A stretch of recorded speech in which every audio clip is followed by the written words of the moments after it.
Do you need to be an architect to design hotels? No, you don't. That misconception has kept many passionate designers out of hospitality design.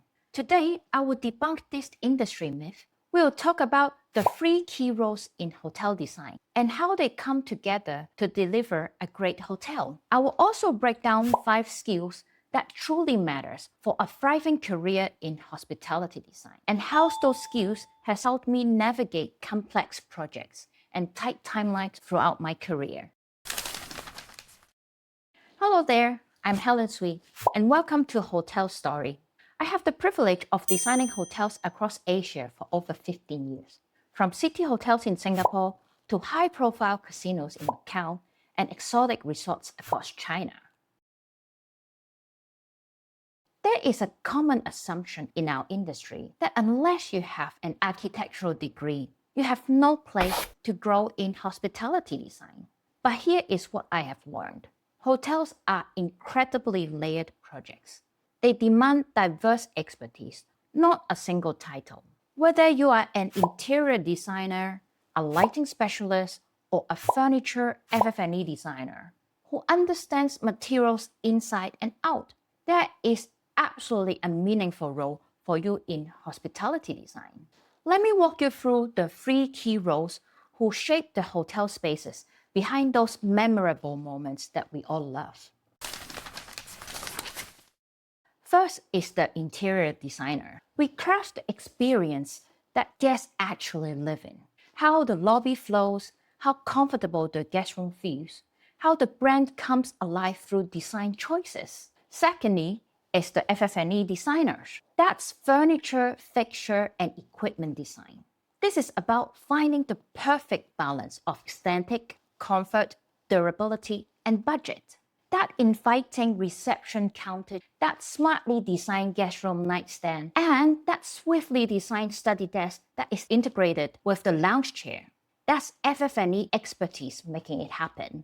Lastly, and most importantly, are all the special consultants, from lighting to acoustic, art installation to sustainability. Each consultant brings in their specialized knowledge to ensure a hotel don't just look good in photos, but function well for decades as long as the project lives. But before I continue, let me ask you something.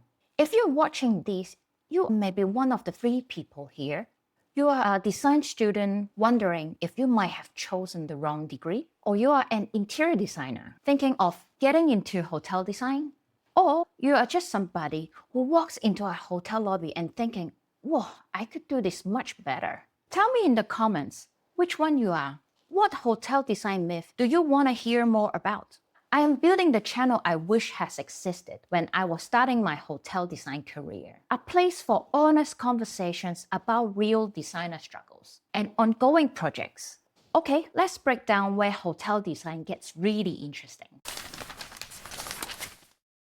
In my 15 years working with global hotel brands across Asia, I have seen incredibly talented designers miss opportunities. They were deceived by this misconception between architects and hotel design. Let me tell you about an interior design friend of mine back in Hong Kong.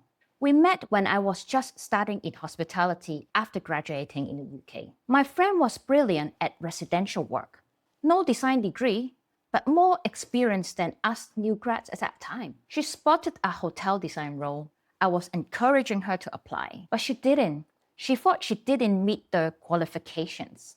Months later, the same firm hired someone with less experience who got this. Hotel design runs on system and logic, not just creativity or a degree. That's when I realized we have a massive real practice knowledge gap in our industry. The reality in the industry is some of the most successful hotel designers I know started as residential interior designer, FF&E specialist, or even switched from retail and office design. What matters isn't your degree title. It's whether you understand how to create experiences that guests remember and that operators can profit from. What skills do you actually need to success in hotel design? The storytelling through design skill. Your ability to bring together culture, brand essence, and the guest experience into one cohesive narrative is gold. That is cultural awareness of the potential market. Especially in Asia, understanding local preference can make or break a project. A lobby design that works in Singapore might completely miss the mark in Jakarta. Designing for how people live, gather, and interact in that culture. That's how a hotel feels right the moment you enter. Then is the technical knowledge. It's not structural engineering. Think of layouts, space planning, materials, safety codes, and durability, like how things age in real use. This is the invisible design that shapes how we sit, move, and feel. If a lounge refreshes, a dining scene feels romantic, or a counter that makes guests feel fumble, that's design at work. Get this right, you will improve operations, reduce maintenance pain, and lift guest satisfaction for years. Then it comes to the commercial awareness. This is the strategic, commercially minded design.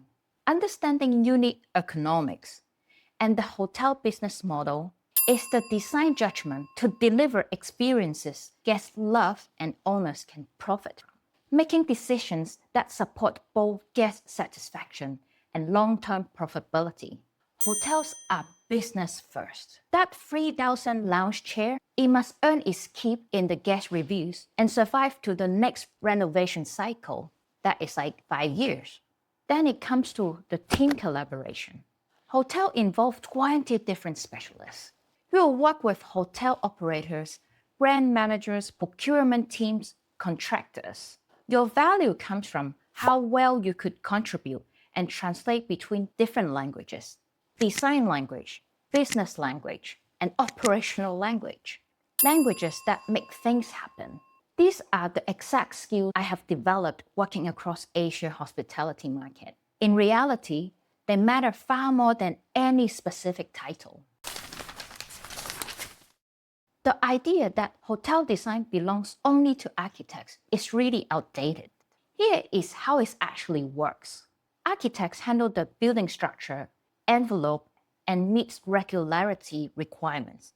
Interior designers create the emotional connection and guest journey from arrival to departure. FF&E specialists ensure that journey is comfortable, durable, and cost-effective. So things are not just looking nice, but also practical and financially smart.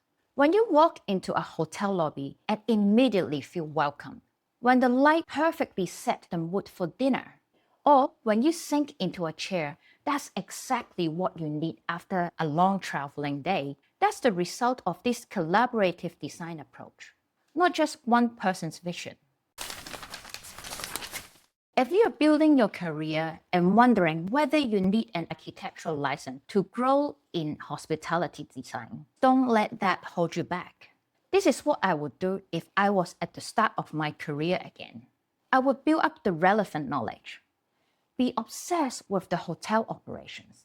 Read the hotel brand standards. Follow hospitality design firms on LinkedIn. You build trust and credibility when you could speak of the brand requirements during coordinations. Take note of operators and consultants' comments. How often do we come across great resources, practical tips, and operational requirements, then we lose track of them?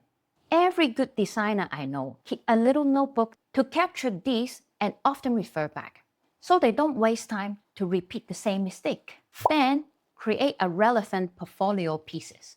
For example, design a hotel lobby or guest room as a self-initiated concept project. How many times at a casual gathering with our fellow design enthusiasts do we talk about projects we would design much better? Turn that into action.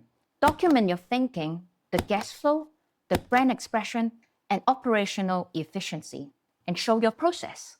It's one of the fastest ways to sharpen your eye and build a portfolio that speaks to hospitality clients. The next point is get connected. Get off your design screen. Attend a hotel industry event.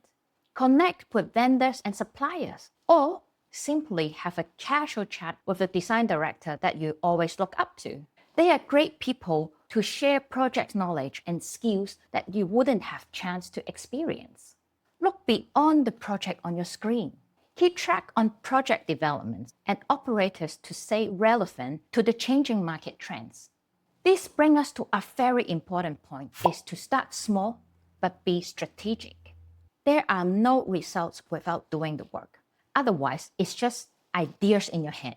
If you want to get into hotel design, apply for any relevant roles. Whether it's FF&E coordination, documentation, drafting, or freelancing hospitality procurement, take contract roles with firms that actually do hotel projects. The key is to develop a strong grasp of hospitality business, not just design aesthetics. Imagine walking into a hotel you designed and watching people light up when they see the lobby. Imagine knowing the furniture you specified will still be magazine worthy 5 years from now. Imagine being the one who crafts memorable moments within real-world budgets. That's design, understanding people and the business. Hotel design isn't about one title. It's about creating places that people remember. So what is your impression of a hotel design, especially in Asia? Every week, I share one real-world hospitality design insight you won't find in the textbooks. Next week, I am breaking down what hotel design projects actually cost and why many designers quote them wrong. You don't want to miss it. If this video was helpful, hit subscribe and tap the bell. Tell me in the comments, what's the biggest assumption you had about hotel design? This is Hotel Story. I'm Helen Sui, and I'm here for your hotel design journey.